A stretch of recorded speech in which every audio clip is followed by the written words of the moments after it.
they're going to be talking about sponsoring and prospecting. It's the lifeblood of your business. So, ladies, thank you from the bottom of my heart for stepping up to the plate. You know what? Thank you for putting us on the spot. I don't think people say no to Tony. So we were like, yeah, sure, let's do this. Okay, so whenever Tony called us, we're thinking we're just going to sneak in the back and we're just going to take in all the goodness today. And then when she messaged us, I also would have looked nicer if I knew I was going to be up here training. But we're really excited to talk to you guys about sponsoring. And so when she asked us to train and then she said it was sponsoring, we were like, okay, we got this. We sponsor every single day. And it's something that we teach our teams every single time that we get together for training. So we're just going to give you guys the training that we give our teams and hope that you guys find value in it. So first, I want Monica to get started with our sponsoring stories.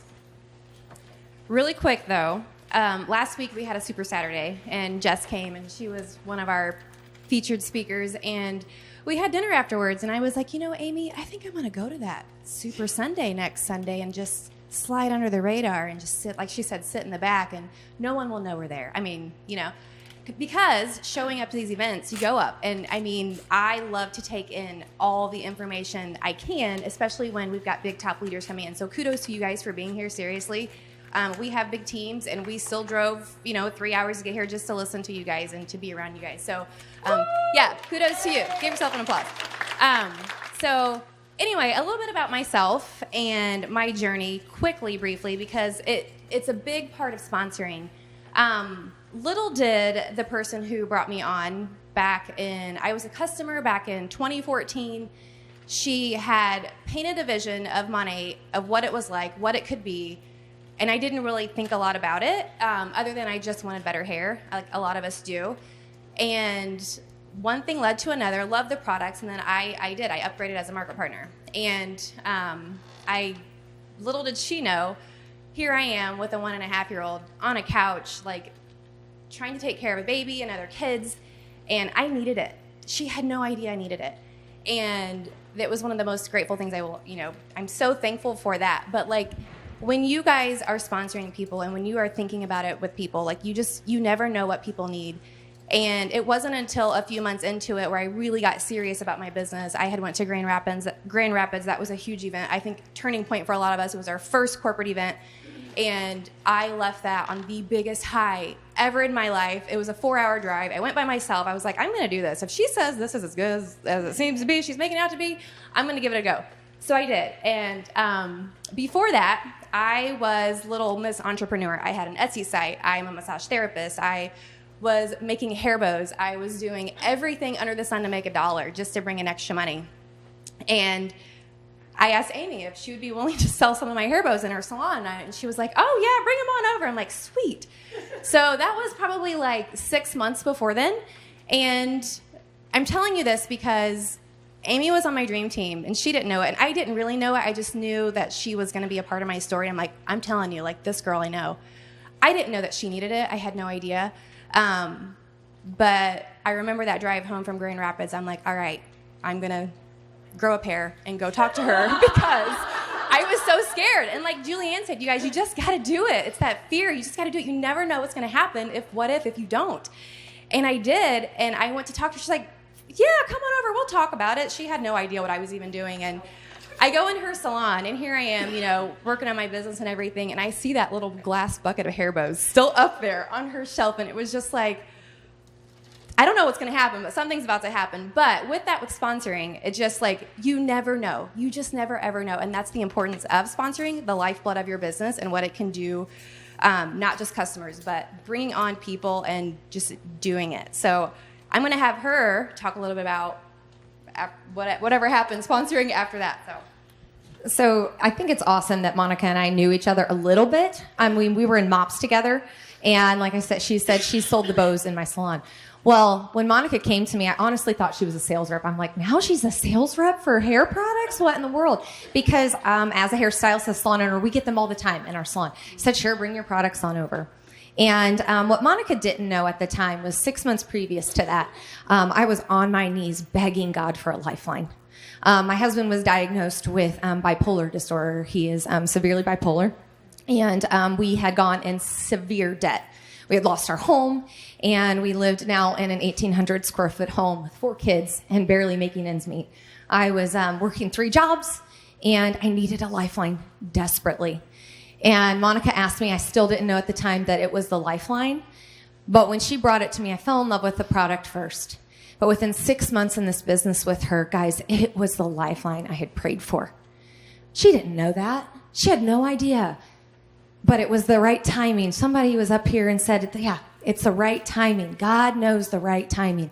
And that was the right timing for us. And the rest is history. Guys, we were nearly 6 figures in debt. In 2.5 years, I erased that debt with this company. And so I always, yeah, right? That's a big deal.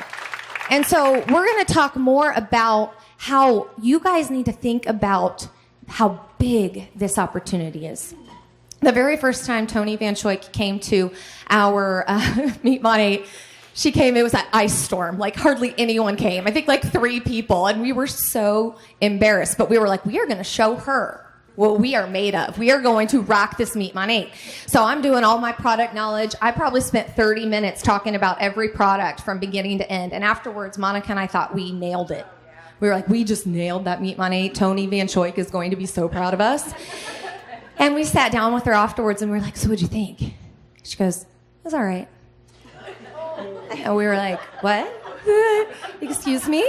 And she said, I'm sorry, but you did not talk about the opportunity. And I was like, but we talked about the products. The products are so good. And she said, do you believe in the opportunity? I was like, yeah. Do you believe that the opportunity is just as good, if not better, than the product? And I said, yeah. And she said, then why the hell aren't you leading with it? I was like, I don't know. I never thought of it that way. But guys, when Tony said that to me, she also said something that changed the course of my business. And she said, you lead with that opportunity. Because guess what? If somebody says no to your opportunity, you have the product to fall back on. If you lead with that product and they're like, I'm not interested in your shampoo, do you think they're going to want to hear about your opportunity?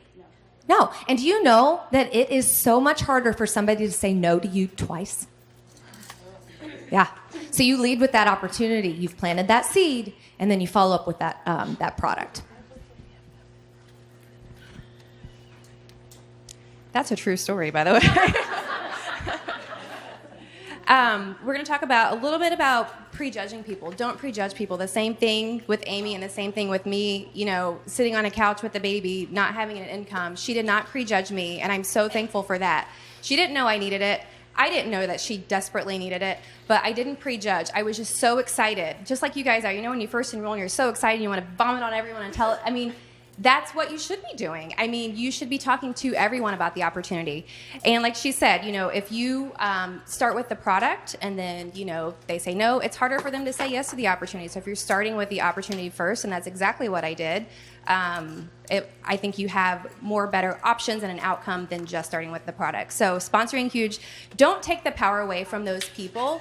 Let them give you the answer. Let them give you their reason to say no. Don't just say, oh, well, she's got a lot on her plate. And I had a lot on my plate. She had a lot on her plate. But let them make that choice to say no or yes or whatever have you.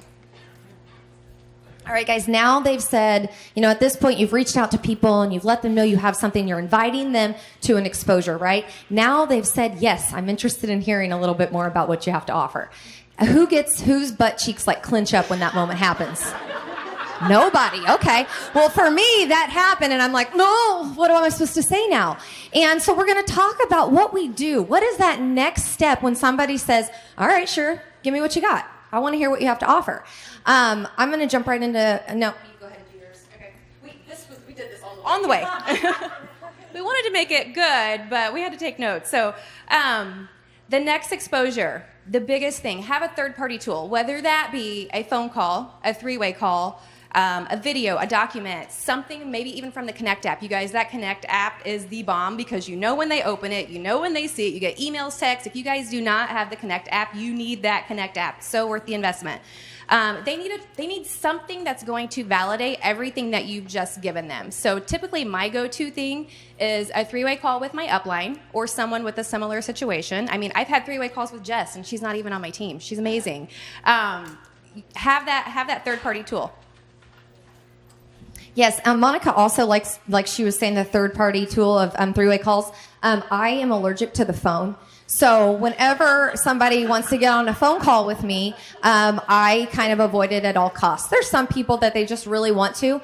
But for me, guys, I love audio messages. I also love videos. And so if you can use your voice, people are going to hear your excitement. Does everybody know how to use, like, on Messenger, that you can send an audio message? Everybody knows that. I see nods. If you've never used that, I'm going to give you a real quick tutorial on what not to do. So there was one time, the first time I ever used it, I was sending a follow-up audio message saying, "Hey, Jennifer." Yeah, you were. "Hey, Jennifer, I hope you liked your samples." Crap. Delete. "Hey, Jennifer, I really hope you like those samples. I'm dying to hear what you think." This was probably 7 times. Now, I wasn't actually deleting them on her end. I was deleting it. But it sent 8. And the more I got into the messages and kept they kept getting worse, and there were bad words and all kinds of things. She became a VIP. But you know what it did tell me is I didn't need to be perfect. People want to hear your voice. They want to hear your excitement. They want to hear what you love about what you have to offer. And one of the things that became my third-party tool is I invested a little bit of money and I made my own opportunity video. And because I wanted somebody, when I sent it to them, to see my face. I wanted them to hear what I was about in Monate. And so I love that. If you don't have a way to do that with a production, you can do it with your cell phone and edit it in iMovie and send them your face. And then we'll go into now what we do after you're on that call or you've done those audio messages and people have listened to your third-party tool. Now we got to ask the leading questions, because a lot of times people stop and you put the ball in their court. They don't know what they're doing. They watched it and they're like, what am I supposed to do now? So we have to ask that leading question. My favorite go-to question is, on a scale of 1 to 10, what are the chances that you will join me in this today? And if that answer is between 7 and 10, cha-ching, there's a very good chance they're going to join my team. But that gives you direction on where to go next. If they're like 1, okay, what didn't you like about what you heard?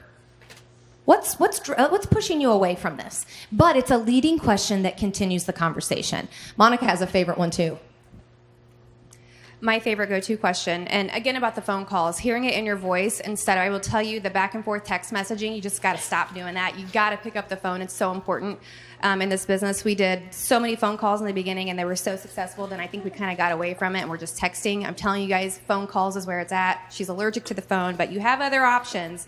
One of my favorite go-to questions is, and actually Tony said this earlier, how much money do you need to make it worth it? That's a big one, because like she said, if they're only going to give you 2 hours a week and they want to make $5,000 a month, it's not going to happen. And you got to be realistic with them. I mean, it is a business. So that's something that I definitely ask every time. And I just had this conversation with a new market partner last week, and she wanted to make a lot of money. And I told her, I said, you've got to do X, Y, and Z for this to happen. And so now we're working one-on-one together.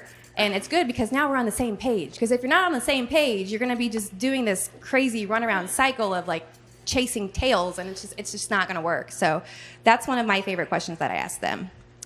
And then they want to join. So now what? What do you do next? So first thing, and I know that Tony went through a lot of this, but I believe that if it's repeated, it's important. And so we're going to talk the first thing. When you get them on that call, they've decided that they want to join. I think, where is it at? I lost my place. Oh, my biggest thing that I do is I schedule their enrollment date. I said, okay, so when are we going to do this? What day are you going to sign the dotted line? Because I'm ready to hit the ground running with you. And I make them schedule that. Now, this is also the time when I mention Smart Start a little bit. And I let them know, like, when you sign up, that starts your Smart Start. The only reason I started doing that is because there were some people that like, I wish I would have known. I would have signed up on the first. But I will give you an example of something that I say to every single person that's like, maybe I'll wait till the first. I'm like, do you have kids? And they're like, yeah. I'm like, okay, do you wake your kids up with plenty of time to get ready for school? I do, like plenty of time to get ready for school. But inevitably, they dilly-dally and they do whatever they want. They don't get their stuff done. And it comes down, it's 10 minutes or even 5 minutes, and somehow it all gets done because they put their mind to it and they made it happen. Guys, they can do it in the shorter amount of time if they have the work ethic. They can do it.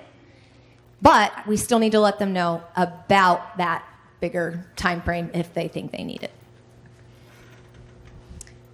And then after that, they schedule their enrollment date, and we schedule an onboarding call. And Tony went through everything. Like she said, if it's repeated, it's important. And then we go through, everything. And one of my biggest things that I talk to them about is their dream team. It's just so important to know, she wants to make all this money. She wants to make $5,000 a month. You got to have people. You got to help people and get them there as well. So the dream team is super important. Of course, that contact list. So schedule that onboarding call. And usually we allow, I can talk forever on the phone. I am a phone talker. She doesn't like that, but I am. And I usually allow at least 45 minutes to an hour. Like, you want to get to know them. Okay, got it. You want to get to know them and let them talk. You're going to guide them and direct them in that conversation. And we have that onboarding checklist in the back office, and use that as a guide. It's a great tool. There's so many amazing tools in our back office that people they just don't even take the time of day to go even look at or print out. Our back office and what they've invested in that is it's amazing. So get that onboarding call scheduled. You'll go through the steps of it, and it'll be a piece of cake. So obviously we're not going to repeat all of these 7 things, but a couple things that I don't think was talked about a whole lot, so I want to reiterate on, is Market Partners Academy. This needs to be something that we are plugging people into. But not only that, you need to be re-onboarding yourself every single month. There is new stuff in that Market Partners Academy every month. If you don't know the products, have you done Market Partners Academy? Because there are so many product knowledge videos now. We have a product recommendation guide. We have resources there that change monthly. So how are you going to onboard a new person and bring them into the business and tell them to do Market Partners Academy if you don't know it? One of the things that I do when I'm bringing somebody on is I bribe them. And I say, if you can when you get this done and you send me that certificate, I have a special gift for you. I have no idea what the gift is. It changes all the time. But they're like, something free in the mail from Amy. And I send them something. It's okay to bribe them into doing that and getting it, because we know the importance of it. Another thing is that scheduling that launch, and I know she talked about that, but I want this to be so exciting. Get your new market partners pumped up for this. A real quick analogy, because I love them, is, guys, when you have a friend that opens a brick and mortar building. I had a friend that just opened a coffee shop, and she invited me to her soft opening, and I felt honored.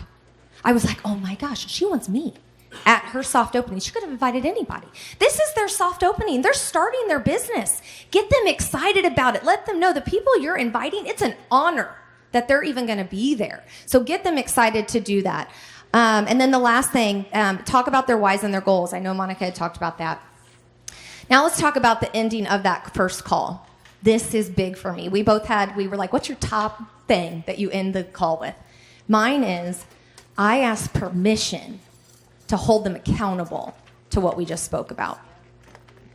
I say, do I have permission to reach out to you when the going gets tough and you've heard 3 no's and you want to quit? Do I have permission to go back and tell you why you're doing this, what you want from this, and push you to keep going? Do I have permission to kick you in the butt? And most of them are like, yeah, fine, that's fine. Let's do it, because they're excited. That's the time to ask permission, when they are excited about their business.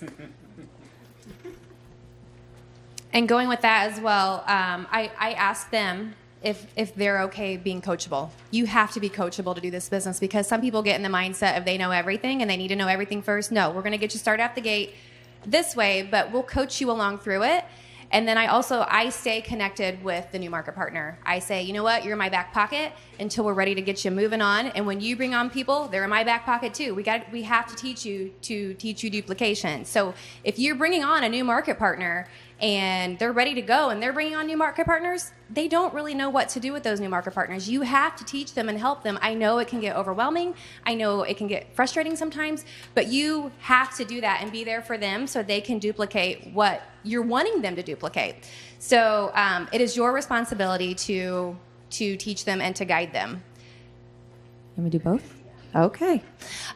So Okay, so one of the things that Monica and I really teach our team is to have running partners. You know, Monica and I, since the time I joined, we ran together. We do this together. We are a team. She kicks me in the butt when I need to be kicked in the butt. She'll reach out to me and I'm like, get over yourself. It's fine. Remember why we're doing this. But we need that. We need people to help us keep accountable. If you're asking your market partner if you're allowed to keep them accountable, you need to have somebody that's keeping you accountable. You really do. And so that goes right along with, and if you were in Chicago last year, you've heard this, but it's one of my very favorite things because you guys are going to leave this event and you are going to be on this money high. You're going to be like, I am going to go sign up everybody I know. I love this shampoo. And you're going to leave this hotel and nobody's going to give a damn about your shampoo. And you're going to be like, oh my God. So you need to have a friend that's going to help you stay high. Okay? I love the delayed laugh. It makes my heart so happy.